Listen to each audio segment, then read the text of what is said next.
Magandang hapon mga idol. Ngayon po ay araw ng Lunes. Pauwi na po tayo alas 5 gis na. Dito tayo sa One Ayala Mall. Mukhang matumal ang pasahero ngayon. Gawa na yung iba mga nakabakasyon na. Pero tayo tuloy pa rin. Pero pansin nyo ngayon alas 5. Hindi ganun kakapal yung taong papunta ng station. Punta ng Ayala Station. MRT station pala. Hindi kagaya nung nakaraang linggo. Dagsa lalo nung naibalitang 50% yung pamasahe sa MRT. So ngayon mapansin mo mga idol, napakatumal. Hindi siya ganun kakapal.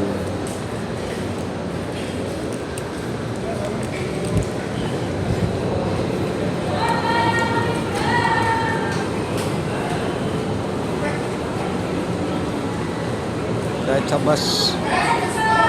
sa bus walang gaanong pila ang pasahero. Sabagay kasi lilipat sila dito sa MRT. Mga sasakay lang ng bus yun, mga alanganin yung babaan. Pero kasi kung ano yung babaan ng MRT, nandun din sila sa tapat eh. Kasi nasa ilalim yung bus eh.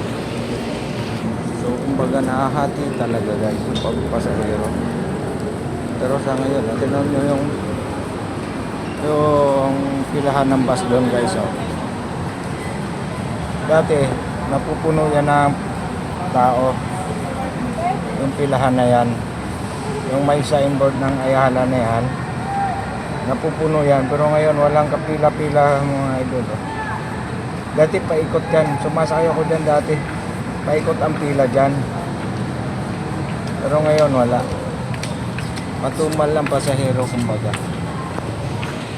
Tapos dito hindi siya ganun kakapal. Hindi siya ganun kakapal ng passenger ng MRT. Tingnan nyo oh.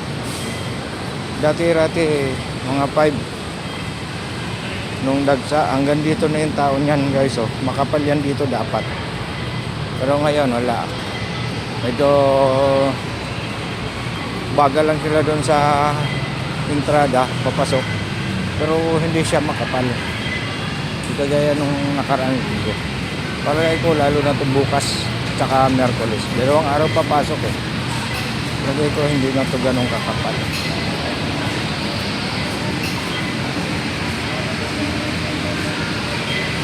Ito mo guys oh, hindi sila siksikan. Kahit ako, ang luwag oh. Wala akong gaanong kasunod.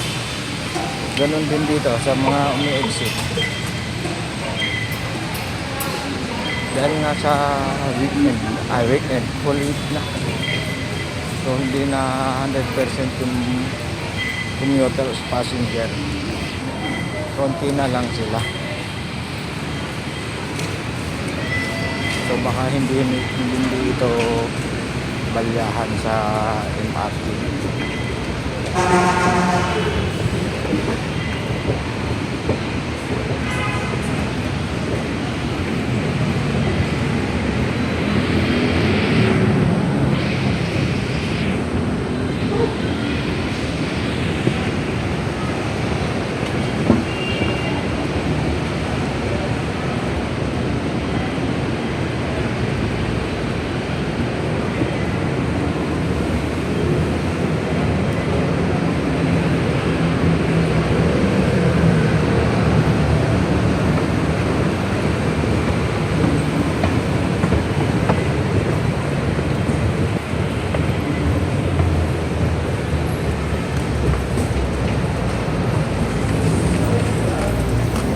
Tayo sa kaliwa,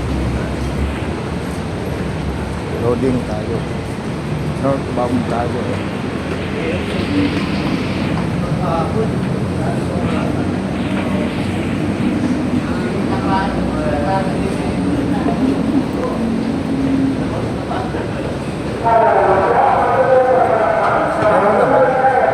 Pero hindi siya ganun kakapal guys.